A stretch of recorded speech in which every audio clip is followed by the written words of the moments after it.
ঘুম থেকে উঠে আগে পরিষ্কার করে আমি বিছানাটা তুলে নিয়েছি। উফ, ইন্ট্রোটা তো দেয়াই হলো না।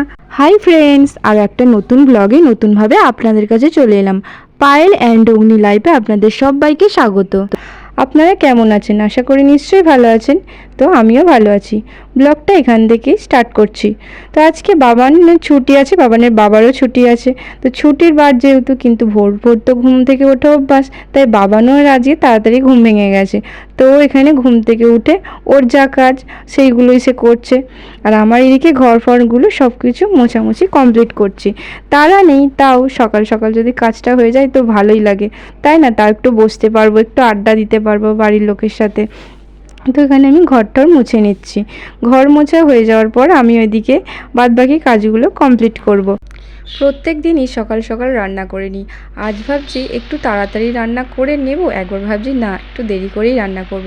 কিন্তু যা গরম পড়েছে, তাড়াতাড়ি রান্না করে নিলে অন্তত গরমটা তো একটু কম লাগবে। তাই ফ্রেশ হয়ে আমি প্রত্যেক দিন আগে 1 গ্লাস করে জল খেয়ে নিই সকাল সকাল।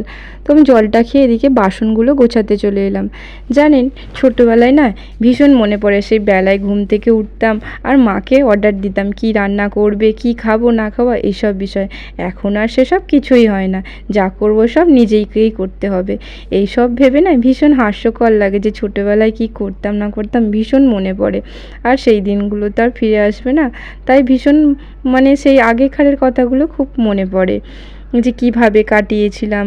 তখনকার দিনগুলো ছিল একরকম, আর এখন যে দিনগুলো যায় সবটাই সকাল থেকে শুরু করে সন্ধে পর্যন্ত ভাবতে ভাবতেই চলে যায়। আজ যেহেতু বাবানের বাবার অফিস ছুটি, তাই বাড়িতে একটু মাটন রান্না হবে।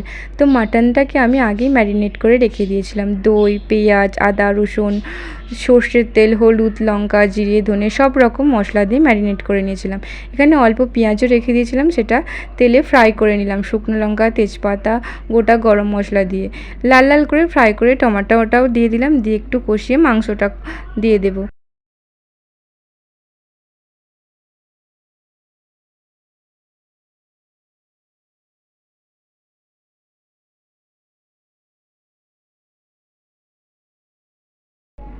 আমি এখানে মাংসটা আধ ঘন্টার মতো কষিয়ে নেব।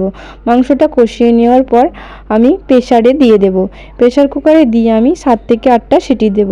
সিটি দেওয়ার পর ভাজা আলুগুলো দিয়ে দেব, দিয়ে আবার আমি 4 থেকে 5টা সিটি দেব প্রেসারে। দেওয়ার পরে আমি মাংসটা আবার একটু ধনেপাতা কুচি দিয়ে তারপরে আরেকবার ফুটিয়ে নামিয়ে নেব। তাহলেই আমার মাটন রান্না কমপ্লিট হয়ে যাবে। হ্যাঁ, পরে আবার কিছুক্ষণ পর একটু গরম মশলা ছড়িয়ে দেব, সেটা কিন্তু বলতেই ভুলে গিয়েছিলাম।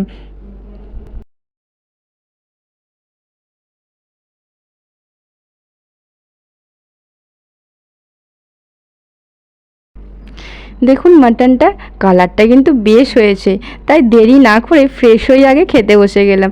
মাটন হয়েছে, লোভ সামলানো যাচ্ছিল না, তাই তাড়াহুড়ো করে কাজগুলো কমপ্লিট করে ফ্রেশ হয়ে আমরা সবাই মিলে খেতে বসে গেছিলাম। মাংস রান্নাটা কিন্তু খুব ভালো হয়েছিল, আর খেতেও বেশ ভালোই লাগছিল।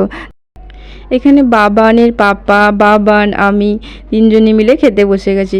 কিন্তু ওই যে খেতে খেতে ভিডিওটাই করতে ভুলে গেছিলাম, তাই ভিডিওটা খেতে খেতেই করলাম। শাক দিয়ে আগেই ভাত খাওয়া হয়ে গিয়েছিল।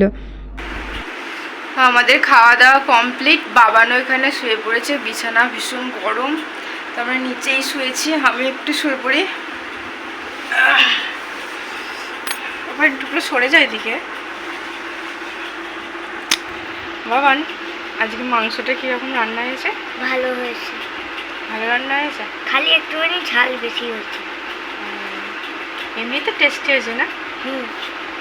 কতদিন পর মাংস খেলি, খাসির মাংস? 1 বছর। 1 বছর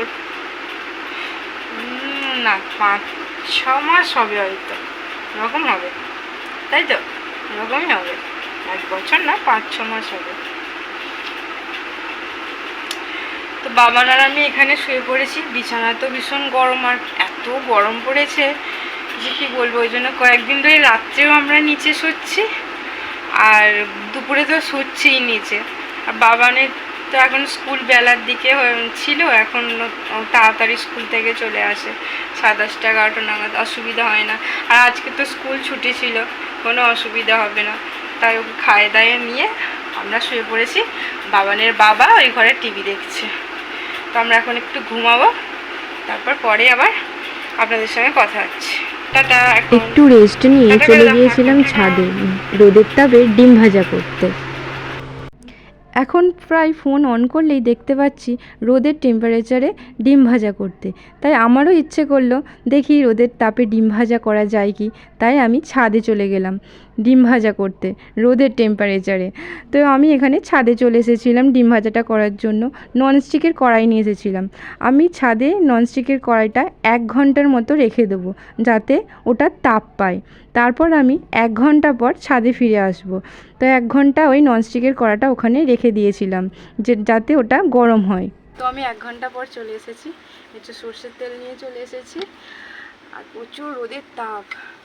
এখানে লবণ নিয়ে এসেছি আর একটা ডিম নিয়ে এসেছি।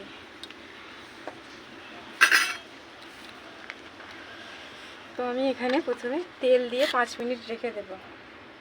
তেলটা দিয়ে দিই, একটু অল্প করে দিয়েছি, প্রচুর গরম হয়ে গেছে কড়াটা। আমি একটু তেলটা ধরা যাচ্ছে না, এত গরম। আমি একটু তেলটা সাজিয়ে নেব, খন্তিটা দিয়ে নিচ্ছি, প্রচুর গরম হয়ে গেছে।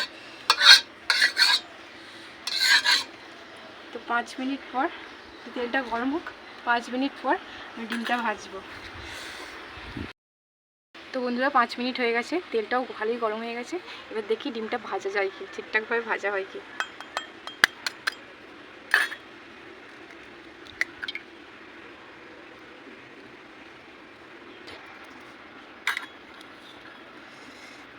একটু লবণ ছড়িয়ে দিলাম, দেখি ডিমটা খেতে পারবো কি আর ভাজা আদেও হয় কি, তবে জানতে পারবো এটা সত্যি না মিথ্যে, রোদের আলো মানে তাপে ডিম ভাজা হয় কি।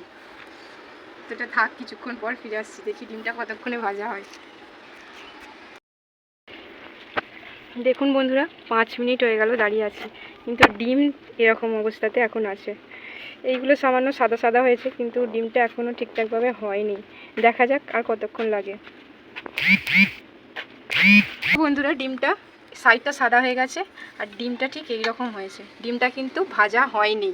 তো এর থেকেই বোঝা যাচ্ছে যে রোদের তাপে ডিম ভাজা হয় না। মানুষ শুকিয়ে যাবে, মানুষ ভাজা হয়ে যাবে, কিন্তু ডিম ভাজা হবে না পাক্কা। আমি এটা 15 থেকে 20 মিনিট পরে এলাম, যেমনকি তেমন রয়ে গেছে ডিমটা, ভাজা কিন্তু হয়নি। তো এই প্ল্যানটা কিন্তু ফেল, রোদের তাপে ডিম ভাজা হয় না। আমার তো আর রোদের তাপে ডিম ভাজা হলো না। আপনারা কে কে রোদের তাপে ডিম ভাজাটা করেছেন কমেন্ট করে জানাবেন। আর ভাজাও বেশ হয়েছে ভালো, আমার তো হলো না। আর যদি ভিডিওটি ভালো লেগে থাকে তাহলে লাইক শেয়ার কমেন্ট আর সাবস্ক্রাইব করে দেবেন। দেখা হচ্ছে নেক্সট ভিডিওতে। টাটা।